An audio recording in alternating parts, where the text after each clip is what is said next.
we'll tinker with it. We'll toy with it. We'll do enough to kind of tee-hee-hee. And believe me, like I'll doodle just to lighten the topic. I'll throw stupid, silly jokes out. I'll keep it irreverent and light because we all have to laugh at the absurdity of it. And then we're going to flip the script pretty fast from what could be dour and morbid, which, I mean, let's be honest, it is. It ultimately sucks. And then, but move that fast into, okay, and so now what do you feel motivated to do with your time so that you don't end up getting to the end and feeling like maybe you didn't do it justice, or that you have those deathbed regrets, which to me is, I think, my biggest fear. I mean, other than spiders.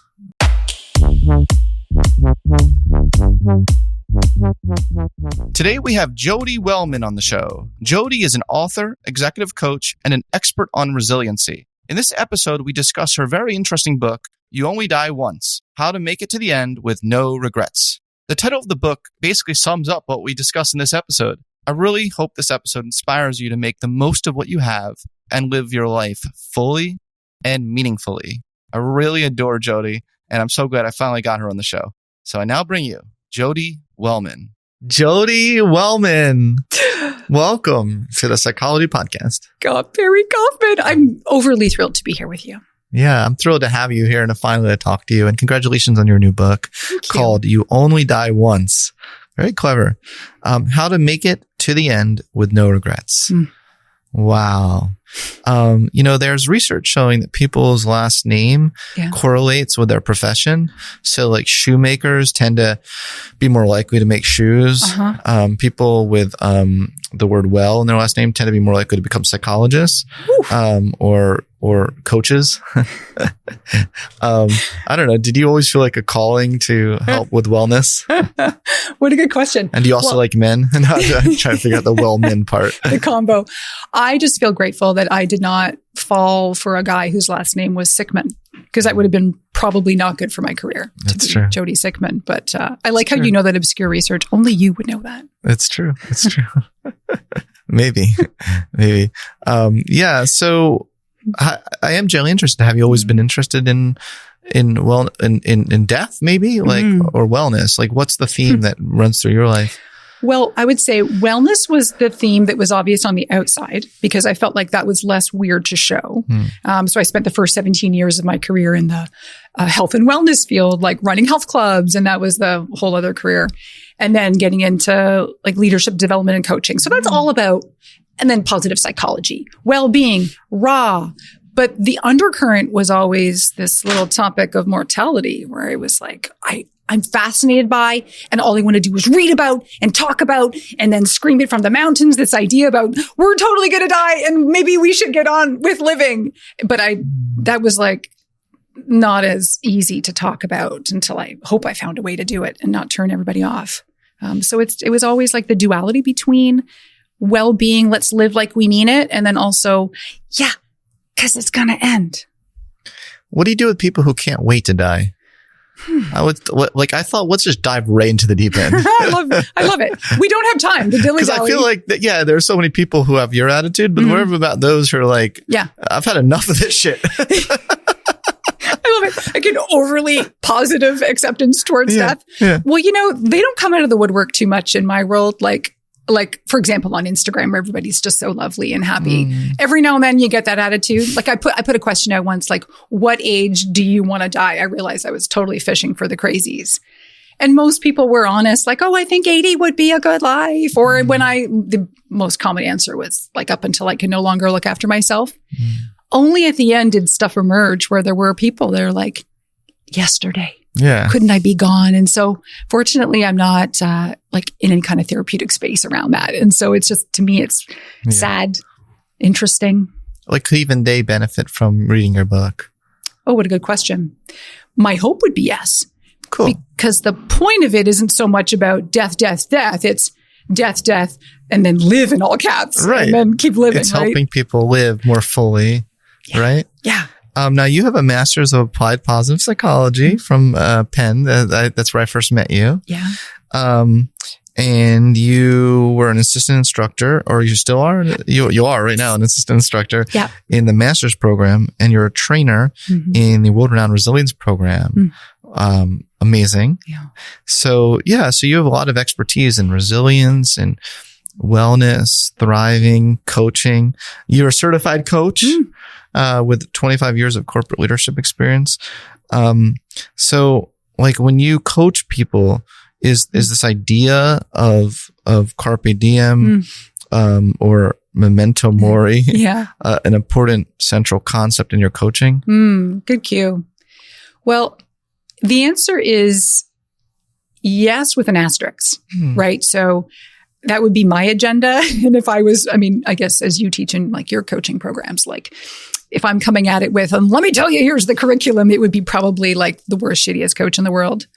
However, while I don't do a lot of one-on-one anymore, it's mostly in groups. And when I was doing it one-on-one, I think maybe I'm attracted to clients and then they would find me because of this spirit of, I want to get on with it. I'm scared. I want more out of my life, but I'm not really sure how. Or I get a sense like, am I squandering my time? So sometimes those were the questions and qualities that would maybe attract people into knowing what I did. And then I'd be like, well, then let's dive in and go there rather than them talking about some other topic and me being like, let's talk about the fact that you're temporary. Like I wouldn't spring it on them. You know what I mean? But absolutely thematically, I feel like we can't not go there. Yeah. The existential humanistic psychologist Irvin Yalom certainly wrote a lot about this. Did you read Staring into the Sun? Oh, like just soaked it in. Yeah, it's one of my favorite books. Me too. And he has a whole therapy around it. So why not having a whole coaching around it? I think that's fair. Yeah, as long as they know they're signing up for it. That's true. That's true. It's like, why are we always talking about the Grim Reaper in our sessions? I love it. I love the idea of it. Yeah. Well, so what is memento mori? Old Latin phrase, remember we must die. Doesn't it just stir the cockles of your heart? Yeah. I think that at various points in our lives, we have different realizations of that. Yeah. And what I notice is that most of us intentionally don't, I guess, now that you say that, right? Like, we often keep it away from our consciousness. Right. And I don't blame us for doing that. Like, we want to be safe. We want to have a good day, not a totally freaking morbid day. But I think because you've studied this and you've actually been. I don't know. Some people want a freaking morbid day. I just had a whole episode on the science of morbid curiosity. Love it. Love him. Some people love that stuff. Yeah. I totally get it. But I know what you mean. Yeah. For the Gen Pop, we're kind of like, how do I just like scrape by today and have it be okay? Yeah. And that's the thing that I find the most kind of sizzly is that, okay, yeah, we want to live with more intention and meaning and feel good about our lives. And funny enough, it's exactly by doing the thing you don't think you want to do. Like, let's scratch the surface and maybe go deeper on the fact that you're a ticking time bomb. And it's interesting. Yeah. I didn't interrupt you. No. You're a ticking time bomb. Well, it's just like, can you enjoy something knowing it's going to come to an end? And then there's some deep philosophical questions there that no one's ever fully answered. But like, would you enjoy something if you knew it would never end? Can you? My answer is a very aggressive belief in no. So can I ask first, what do you think? You can lead the witness here, but what do you think? No, I think that having an ending is what gives something a meaning. Yeah. We're singing from the same songbook. Yeah. Yeah. That songbook. Sorry. That same operatic songbook. Sorry, Mike. That was like the best part of my day. I love it. That is the tune of We Don't Think We Need It. That is it. That's the theme song. The fact that we're finite and when we pay attention to it. So, temporal scarcity is like the psychology science way of putting it, that any resource that is temporary, we value it more. Okay. And we can apply that scarcity heuristic to our lives. And it's only when, for most of us, we pay attention to the fact that, and in my world, I count how many Mondays I have left. So I've got 1,810 as of this week. And if I didn't do that math, I'm like, this is my freaking day job. And I need to do that math, remind myself every Monday and get recentered and go, oh yeah, because I'm taking it for granted. That's assuming that you live to what age? That gets me to 83 as a woman, average age. Okay. Yeah. Yeah. It doesn't seem like a lot when you put it that way. Right. why do you propose that we count our Mondays? Why not our Fridays? Great question. Okay. If we had, like, we knew we had 4,000 Fridays, it all just sounds easy and fun. And I want life to be great and easy and fun, but it doesn't let us reflect enough because this is slam dunk. And Monday, though, in comparison, allows us to do this visceral, like, how do I feel about my week ahead? Am I dreading going and doing the thing I'm supposed to be doing if I'm still working or whatnot? And so it's just this way of looking at, does another week of your life excite you, allure you, depress you? Insert adjective here. Yeah, no, it's fair enough. And some people have put these posters on their wall that show, and yeah, I know that Tim Urban has one. Yeah, I got one off his Wait But Why site, and it's funny. I gave those to a business group I was leading years ago as the coach for the holiday season. I rolled them all up and put little scrolls on them and gave them out, and strangely, nobody was interested. It was like, thanks for the turnoff. Oh yeah. Well, so people consider this kind of talk kind of a downer a little bit. So I mean, in a lot of ways, your whole message is like, this is not a downer. Yeah. I mean, by the way, this is we're going to release this episode on Halloween. Can we do that, Mike? I don't know. I'm just saying that out loud, but we can try. Can we try? But yeah, it might not happen. But anyway, this feels like a very Halloween. So a big point here is that your message is not a downer, right? Like we need to think about life differently. Death. We need to think about death differently. Yes. Thank you for grabbing onto that, because we'll tinker with it. We'll toy with it. We'll do enough to kind of tee-hee-hee, and believe me, like, I'll doodle just to lighten the topic. I'll throw stupid, silly jokes out. I'll keep it irreverent and light because we all have to laugh at the absurdity of it. And then we're going to flip the script pretty fast from what could be dour and morbid, which, I mean, let's be honest, it is. It ultimately sucks. And then, but move that fast into, okay, and so now what do you feel motivated to do with your time so that you don't end up getting to the end and feeling like maybe you didn't do it justice, or that you have those deathbed regrets, which to me is, I think, my biggest fear. I mean, other than spiders. Oh, well, I don't like spiders. Yes, the whole deathbed regret thing. What are the things that people regret the most on their deathbed? The biggest thing statistically would be two categories, first and foremost, the way my brain works. I think you'll still two. Maybe. We've got regrets. Systematizing. Yes. Regrets of you omission. calling me autistic? Regrets of omission and commission, just like our good old-fashioned sins. And so we think that we are going to be plagued by the regrets about the stupid decisions we made, the things we did and wished we hadn't. Turns out that stuff we tend to find a way to rationalize, which, thank God, it's good. So those choices, let's just set them aside because they don't really matter. And now let's focus on the regrets of omission, which are those paths not taken, like the dreams we had for ourselves that we wondered about, like, what if I'd gone to that school, or what if I'd applied for that big job, or what if I'd asked her out, or whatever the thing is that you kind of wonder. And I could have been happy if we'd moved to Phoenix, or I don't know, whatever the thing is you're wondering about. The thing that you're curious and the thing that you didn't take action on. I call them coulda, shoulda, wouldas. And so makes sense. Then they further burrow down, and, Dan Pink's work and the American Regret Project and other studies talk about how, many of us will regret things around relational issues, like connection regrets. Like, I wished I hadn't lost touch with so-and-so. I wish I'd kept my relationships up. So that's a big category. And then there would be like foundational regrets. Like, I wished I'd done the work. I wished I'd gone and spent more time in school, or like gotten, a better footing in my job or whatnot. And goals. Like, I wished I had gone for the marathon that I wanted to do, or started my Etsy business and like making pillows, or whatever the thing is that you deign to do. So really the unrealization of one's highest potential. Yeah. Is that it? Like self-actualization? I think it is. And it's like, as our friend Irv Yalom says, like the unlived life. And those words, just like every time I say them or write them, they grip me in the right way of like, imagine having that sense of an unlived life. And like, we're not going to reach all of I'm curious what you think about this. Cause like, I have an opinion about bucket list too, and I want to hear yours, but like, a list of dreams, a list of notions and things that would be cool to do during our 4,000 Mondays. Yay. we know we're not going to get to do every single thing because, well, time is just not going to allow for it.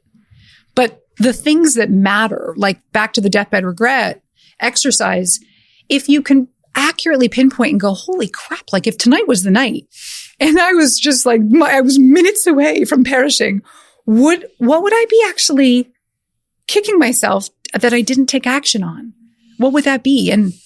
And so now I have two questions for you. One, can I get what would be, is there anything that you would think, I always wanted to do this thing, whether it's a big thing or a tiny little thing or a way of being? It's a delightful question, and it's a really good thought experiment. My mind tends to always work counter to what normal people would respond to things. And so therefore, I love your anticipated answer. I just feel like if I knew that this was it, I would want to just crawl up in my bed and read a good book. Like, I just don't, I think I'd want to maximize my pleasure for the next 12 hours or whatnot. Yeah. And just like mentally prepare for the situation. Right. Well, part of the exercise, I love your answer, by the way, because really, oh my gosh. Because I feel like everyone else would be like, I'd start that nonprofit. You know what I mean? Like, I feel like that's the normal answer that people give. Or I tell that girl I like her. You know, it's like, calm down. Like, I'd rather just meditate for the 2 hours. Yeah. Well, introverts unite, because I would also be like, how could I get the coziest blanket and get so cozy and just And maybe snuggle up with someone though. Yeah. Maybe a cat. Yeah. No, and I believe there's room for others sometimes. So the exercise, though, is intended, I think, if we're not on our deathbed and we're not doing the exercise, because I like the other thought experiment of like, if you knew, I think that if you had a year to live is still kind of bullshit, because it's not an accurate way to really look at and go, what do I want to do with my life? But that's why I like to pick an obscure number, like 16 years from today, you're done. Because now at least we're kind of sizing it a little more. Yeah. But if you did imagine, if you were gone tonight, what would you regret? I call them pregrets, and I know it's a hokey name, but it's this idea about these are regrets in the making, that we're not dead yet. So we still have a chance to get out there. And if you would think, oh man, I always wanted to learn how to speak Spanish. Well, go download the app thing. Or if you wanted to go and, start like reading to kids at the library, go do that. Like, there's still time. That's the good news. It's like, you don't have to wait anymore. Why are we waiting? Yeah. Do you wake up in the morning and be like, I'm alive? Why? Can I? Holy cow! I'm alive today. Is that you like every day? It is, although I hope I don't sound like a Disney character when I say that. But I do wake up generally quite ecstatic that I am still here. I'm like, oh shit, I have to do this shit again. I'm joking. That's the contrary in me making that joke. I appreciate it. Yeah. I'm glad you appreciate it and you take it the right way. So look, you talk about living a squander-free life. What does that mean? Oh, I love talking about squanderliciousness or not. And I feel the need to put an asterisk on it too, because when I talk about this sort of mission to live a squander-free life, I think people then go to the extreme and say, okay, if it's the anti-squander life, it means I'm out booking all the trips, I'm at all the restaurants, I'm doing all the things that look good on social media, and I'm already exhausted, even just like naming 4 of them. And no. That's why I talk about living an astonishingly alive life. It's relative to what you want, right? It could involve the glass of wine and a book. Yeah. Yay. Or it could involve going out and going to a gala or going on a yacht trip or whatever. And so squandering is when we know that we kind of want to be doing more, but we're either playing it small, if that matters to us, or that we are like literally wasting our time, so that we find that all of a sudden it's like, how did it get to be the end of September? And I have no idea what happened, because all my days were just these monotonous blurs merging into each other.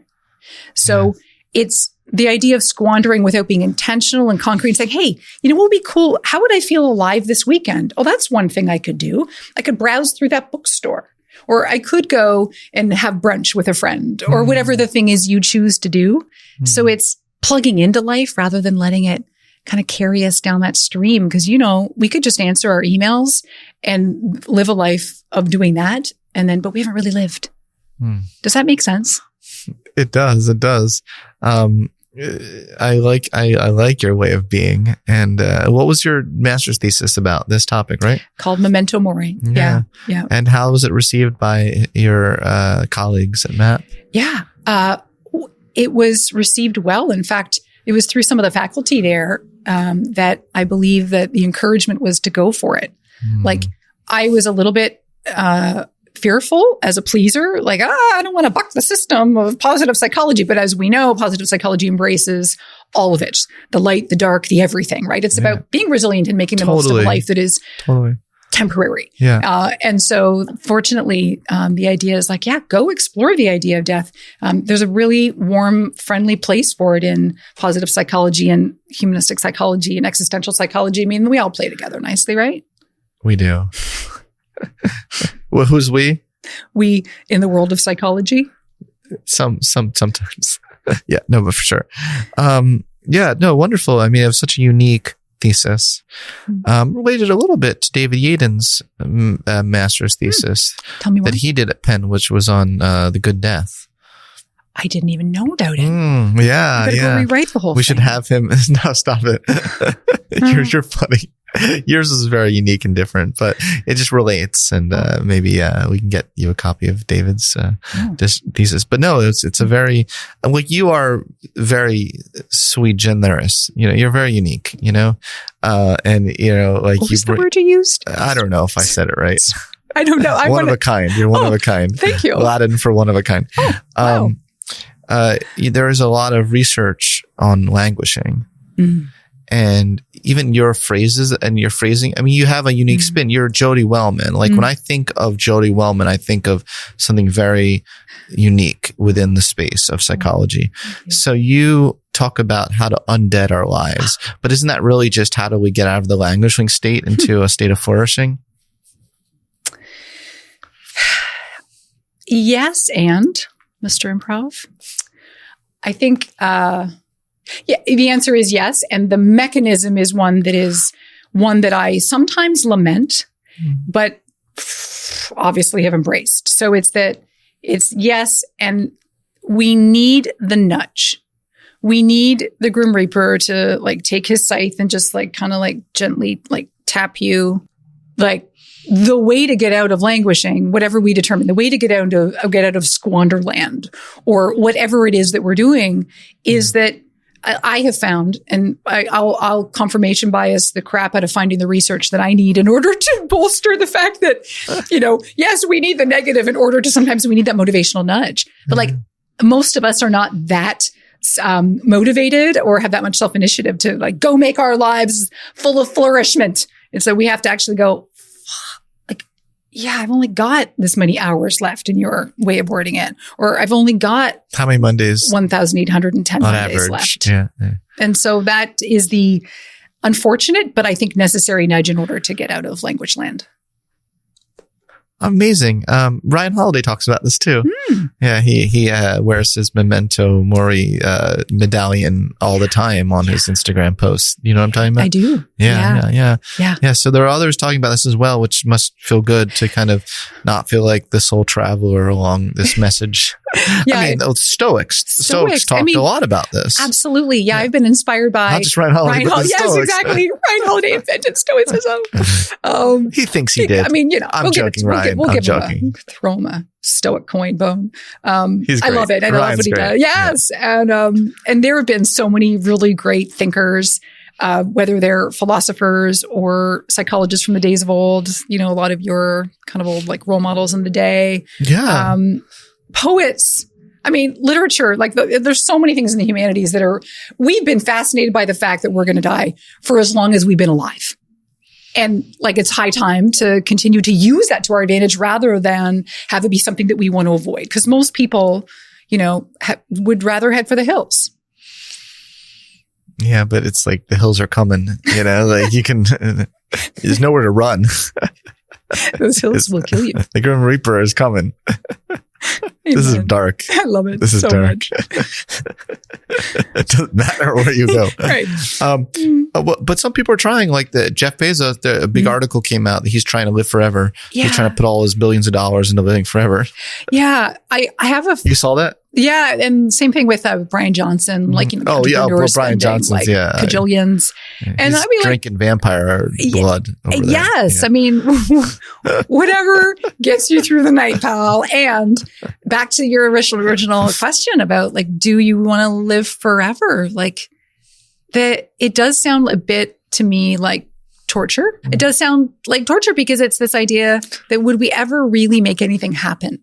Or that to me actually feels like a recipe for just a squanderous existence. Because it's that, do I really want to go and study that thing in school? You know what? I'll do it in like 13,000 more years. Or do I want to go and initiate this relationship with somebody? Yeah, you know what? I'll catch them the next time around in like 38,000 years. There's no real impetus. Like, do you feel about the power of a deadline too? I do. Oh, I work best under deadlines. I'll probably get most of my work done on my deathbed. I'll get my best work done. Yeah. Your opus. I'm good with deadlines. Why are habits dangerous? No one says that. Like, you know, you're not going to get like, what's his name on this show? You know, one of these habit guys. Yeah, they're all guys. your Duhigg friend. They're all guys. And do you know what I'm saying? I do. Habits. It's like, okay. Yeah. What I wasn't thinking of doing. I was thinking of Clear. I was thinking of James Clear. Yeah. You know. Yeah. He probably never thinks about death. He probably is just always thinking about the next goal. Yeah. Exactly. Do you know what I'm saying? I do. Yeah. I do. Yeah, I have bones to pick. Very polite bones to pick. But I would say habits, I believe, are the recipe for vitality disaster. It's a bold statement, right? Yeah. Just came up with it. But I think that when we succumb to habits and routines, just like related, that's when we go through the motions of life. And even those words about going through the motions, like, okay, sometimes that's relieving. Like, I'm not a complete idiot. I recognize that sometimes we need to tune out and not be ever present and ever savoring every moment that we're brushing our teeth. Like, life is complicated. So let's take your chill pill. Like, sometimes that's when a routine will just help pacify us and just get through. Oh, look at you. However, if we want to be happy, what I do believe is that we need to abandon some of those routines where we need to integrate both of these. Integrate. Some people are too happy. Okay. They need to chill. Okay. Do you know what I'm saying? Well, according to the voice. I'm happy. Are you happy? It's like, shut the fuck up. But that's the voice you gave me in my morning wake up. Oh, I'm gonna have to recalibrate that voice. That's my general. It's your general happy. Yeah, I know. For anyone who's above zero, right? They need to calm down. Well, the robotinizing of how we become these highly functioning zombies.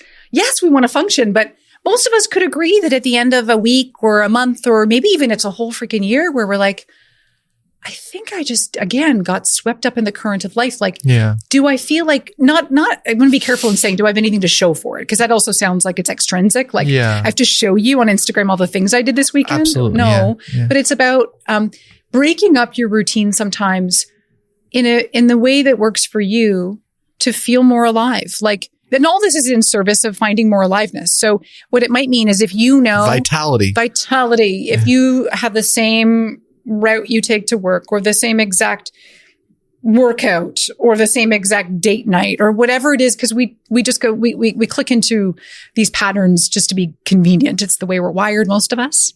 What about just shaking it up? Throw a wrench in it, not in a way that's going to make you feel anxious. Do you think it's symbolic that our flame is out? Do you think it's dead? I think that you rigged this. You purposely chose. I've never seen that happen before. This is perfect. Have you ever seen that happen before? Yeah, I think that candle is on its last legs. Oh, behind you guys. I think it's amazing. Yeah, it's good. I think it's actually like this is practicing appropriate. death. Appropriate. This is, Yeah. So appropriate. Yeah. So be careful of routines. They'll rob you of aliveness, and next thing you know, you're in your grave. Well, because you invented all this language, like we have dead zones in our life. Like, you really like this theme of death. I've gone a little far. No, but it's creative. I'm into it. Okay. I'm into it. I'm super into weird shit. I love that stuff. Yep. So yeah, like you know, I love it. You call it, like you say you need to diagnose the dead zones in your life. Yeah. Yeah. Yeah. And this I realized too, positive psychology practitioner, former coach. It's like, yeah, okay. There's a time and a place to identify things in your life that are currently working. Yeah, obviously do more of those things. Like, amplify what's good. Yes. Also, I do think it's helpful to really have that sort of diagnosis about like, where have I flatlined in my life? And you know how we have all these domains in life, right? So like there's your career, there's your social life, there is your like personal growth area, fun and recreation, romance, you name it, right? When you are able to kind of look at each section and diagnose and go, things are generally okay over here. That's fine. Or like, that's kind of, I'm okay to not address that one right now, but whoa, this one, like maybe it's recreation. It's dead on arrival. Like I really need to work on this area. That's the helpful part about self-awareness is like really zeroing in, because you can have a general sense of back to languishing or just a general sense of meh with life. Right. Where you don't like, I don't know, something's missing, or I think I want something more, or is this all there is, or all the other existential winners. And so sometimes you just have to laser in and be like, oh, if it's recreation, well, then what's the thing you could do? Like pick up a hobby again. What would that look like if you try that this weekend? Is it okay to just be in moods? Is it okay to have moods of dead? Like, do you always have to feel pressure to like, be happy? Like, what if you have a day where you're like, I'm dead today? Yeah. Can you ever just allow yourself to just do it? I think so. I think it's like the human condition. In fact, I think that's so beautiful about appreciating what the good days, because they're contrasted to the bad days. And you don't have to be astonishingly alive every day, right? No. Okay. I feel also that sounds not exhausting. only just is it tiring, it is exhausting. It's tiring. It's also unsustainable, even if you kind of think you get there. Yeah. So when I talk about like the opposite quadrant and with the work I do of the dead zone, it is being astonishingly alive. Yeah. And I think that it's a really big frickin' sandbox, like big area where you could be like any quadrant, right? Like you could be at the top right edge of it, maxing it out. Okay, well, hold on for that ride. Good on you. But like for most of us, we're just going to kind of land over here, and sometimes we're going to dance around the others and like welcome it all, right? Yes. Yeah. Welcome it all. And I'm very Buddhist about that, for sure. I'm more Buddhist than Stoic. I think I am too. But I do see some benefits to Stoicism for sure. Yeah. Can we get a zoom in on your tattoo? Oh, which is an hourglass. It's the skull. I don't know how this is going to happen. I could walk up to a camera if you'd like. I think it's fine. Okay. Melissa Nunez. Okay. She designed my logo, 4,000 Mondays with the sun setting. And so she did this one as well. And I got this the week that I recorded the audiobook for my book, because I wanted it to forever commemorate it on my skin and remind myself, you're going to die. Wow. It's just amazing that you have that reminder on your body. Yeah. I'm so interested in all this amazing coaching work you do. I've got interest in coaching recently. You say that some of your most motivated clients are those that have had a near-death experience. And I'm really interested in the science of near-death experiences, because Abraham Maslow talks about what's the phrase he used? The second life or something like that. Post-mortem life. He calls it the post-mortem life. Yeah. I would have learned maybe through your book in Transcend or somewhere else about his heart attack. And he has a quote that, I'd be a better person if I had memorized, but just it's riveting, right? This idea of like, this river of my life will never be the same. It's so beautiful now. And acknowledging like, my life is just not the same now. How could I see like almost how exquisite it is without seeing death and experiencing the almostness of it? Yeah. Very broadly paraphrasing Mr. Maslow. So I am also fascinated, and I have envy for people who have had a brush with death. Because like this is the thing I take most serious, and the idea that you can have even more of a sense of that awakening. Yeah. Like that, I know, who is it? I don't think it was Yellum, but someone else had said the roar of awakening. I just love that phrase. I love the notion of it. And so then I just think, okay, well, what's the next best thing other than, remember that movie Flatliners? Yes. From the 80s? We're dating ourselves here. But other than trying to rig death and then come back. I do remember that. Yeah. A safer way to do it, I guess, is just to research things they know to be true and maybe try and live from that. And I've just found it fascinating. Like I know a recent guest here on your show was it Mike Gervais on fear of other people's opinions? Yes. And that to me is one of the best gifts ever that I try to learn about vicariously from people who've had a brush with death. Because once they've kind of come back from being like... They have no fucks to give. Exactly. Like, yeah. I must have had a near-death experience that I didn't know about because I have zero fucks to give. Well, hang on. This is like a newish thing? Because... Yeah. How did you get this? I used to be a people pleaser. Yeah, what happened? I maybe I had something I don't know about. Well, we need to do some sort of testing. We need to find out because this. I think just age. I got to my 40s and I'm like, come on, can't waste my time like this. Right? Why do I care anymore? Yeah. About saying yes to that thing or answering that email. Well, why should I care about what people think of me who I don't even like? That's what I'm saying. Well said. You know? Yep. I tell the story in my book about this woman, Shay, in Palm Springs. And she runs a nonprofit for cancer survivors of breast cancer. And she was going through 22 weeks in a row of her chemotherapy. And she had a blank journal and she drew a circle and that I have affectionately, of course, now called Shay's Circle. And she said she was really intentional. She's like, I'm going to come out of this thing and my life's going to be so much better in the following ways. And she wrote about the things she wanted in her life inside the circle. And that included people and ways of being and, I don't know, activities. And then maybe more poignantly and like interestingly, she had a crap ton of stuff outside the circle.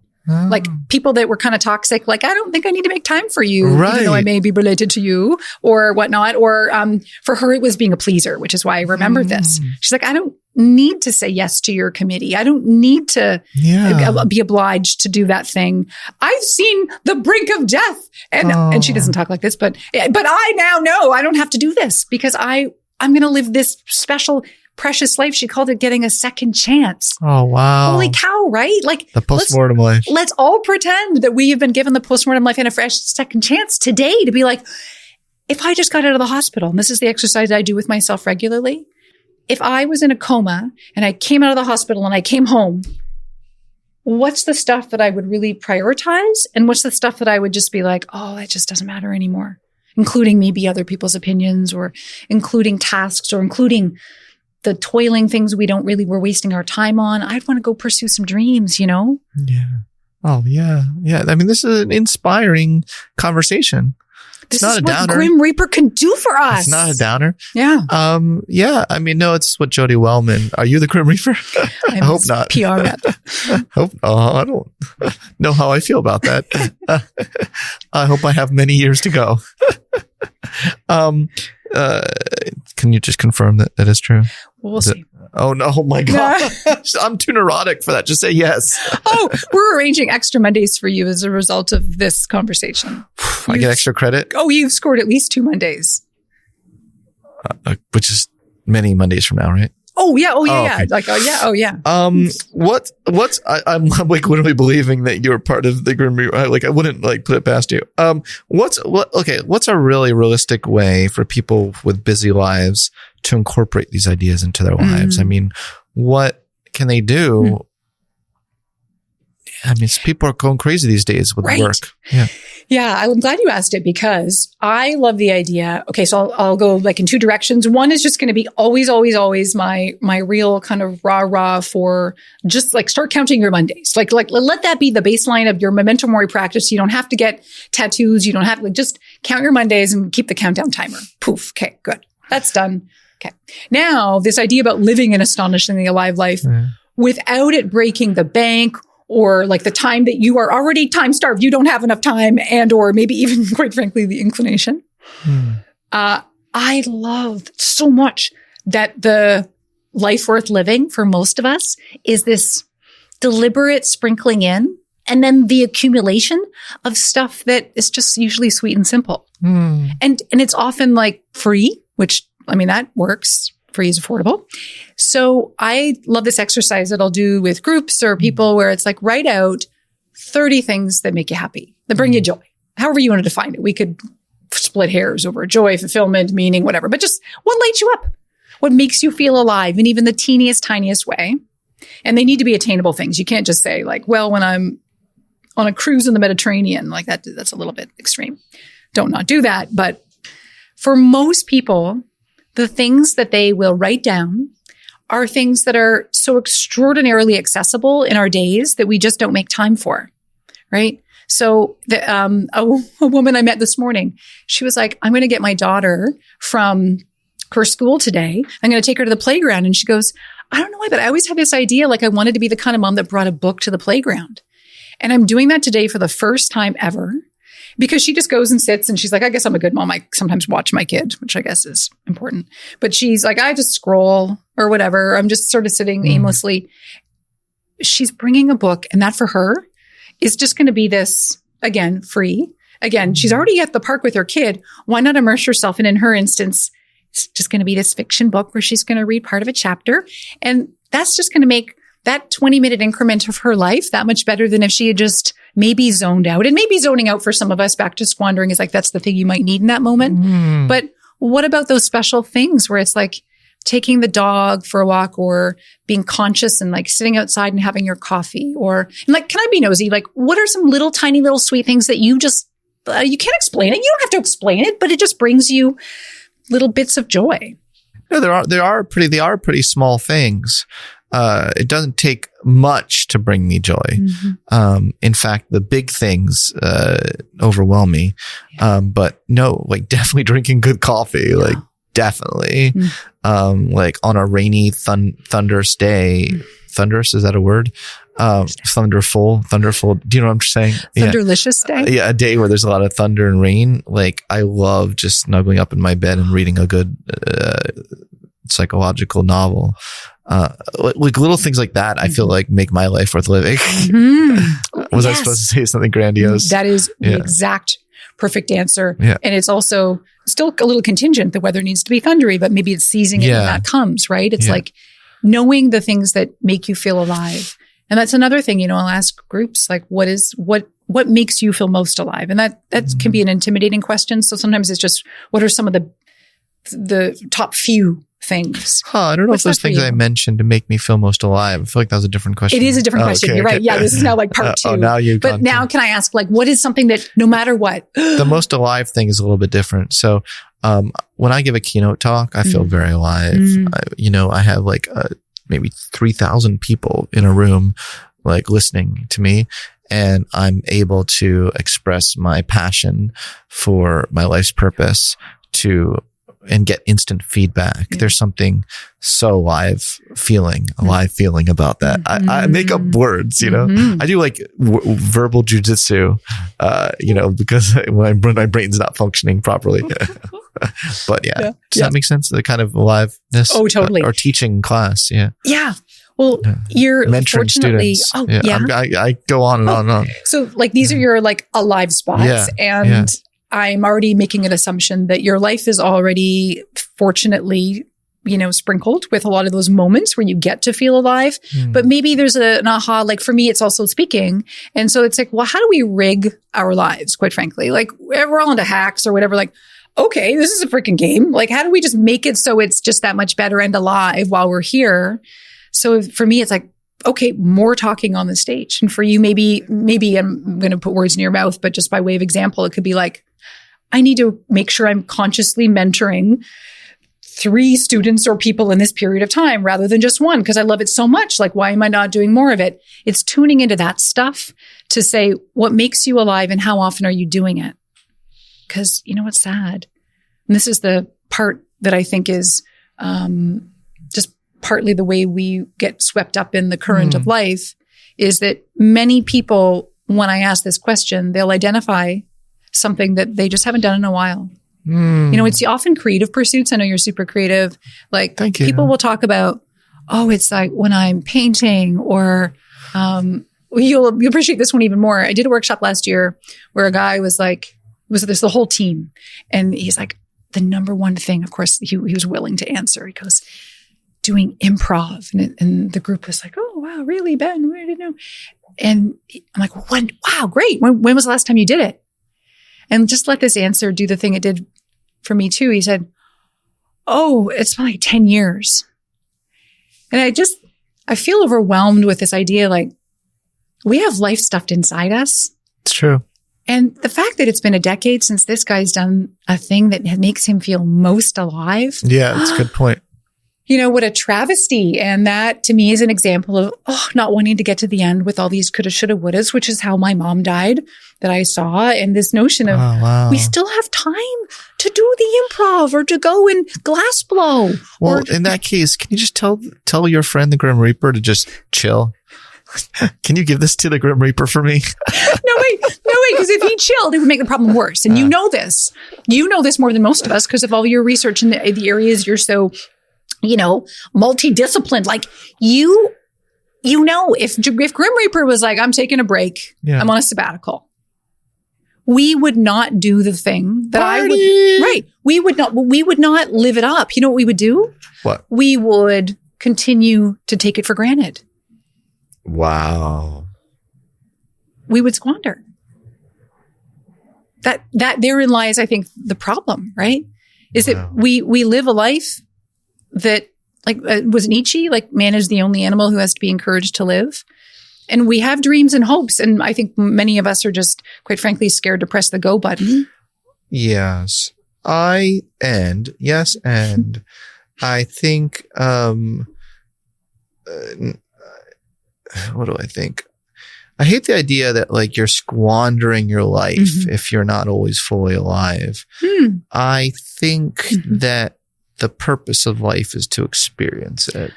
Yeah. And I think that, I think people can be too hard on themselves. Yeah. That if they're not at every moment, like, serving a greater purpose, yes, they're squandering their life. Yep. And I guess it's a little bit of a pet peeve of mine. Yeah. How do you reconcile that? We're so spot on together. Yeah. This is back to that relativity of what astonishingly alive means to each person. I see. And I look at it like in the two quadrants, right? So, two axes that make quadrants, like living wider with vitality. So more of a hedonic kind of alignment to well-being, and then deeper with meaning, more of the eudaimonic. And we're going to have some people, could really care less about the deeper, meaningful stuff. And it's all like rock on party, and vice versa. It could be more important to some people where they're like, I just want to volunteer at the church and I don't really care about going out or whatever the thing is. So based on each person's needs, I think that where all this nets out, I believe, is, are you experiencing your life to the degree to which you feel good about it versus the niggling? Because I think we all have that inner knowing. I know I do. Because as a kind of homebody introvert, like, my default is going to be back under that blanket on the couch, right? And I have to be the one to remind myself to live very regularly. Yeah. And I actually get prescriptive about it. Knowing, okay, I need to be, social in this dose each month, do a new thing this much each month, go to a restaurant this much each month. And that to me is like, I'll always recalibrate it. But I think that in between all that is an example of, like, all sorts of rest, which I don't call languishing. I call that, like, I love my life in those moments. And I also know I love it when I also incorporate a little bit more. So I think each one of us needs to do that honest work and say, do you have the niggling that, oh, you know what? I don't think I'm really participating in my life as much as I know I would thrive if I was doing more of. Oh, I just got an idea. Yeah? Yeah. For an article I want to write. Oh, what's it about? I'll tell you as soon as I write it. Okay, here we go. Here's the title. Okay. Don't confuse languishing for rest. Someone's written that yet. Oh my God. It needs to be written. You do. You do. You bring up so many good points, and your book is wonderful. And I just want to congratulate you on it because, look, I know how much the book means to you. I know how much work you've put into it. I've seen that firsthand, and I know how passionate you are about these ideas, and I have nothing but positive, like I'm rooting for you energy. So I just want to end the interview by saying that I am definitely rooting for you to live your best life. Oh, thank you. You're rooting for me with my wake up in the morning Disney voice energy. Yes. Yay, thank I'm you. alive. I love it. Maybe more people could use that voice in their head. Yeah, we actually need that, like the Elmo button or whatever, the thing we need you in the morning just to press that as maybe the alarm to wake up to. Yeah. But thank you for your kind words. Yeah. Thank you for being on my show. I appreciate it. Time well spent.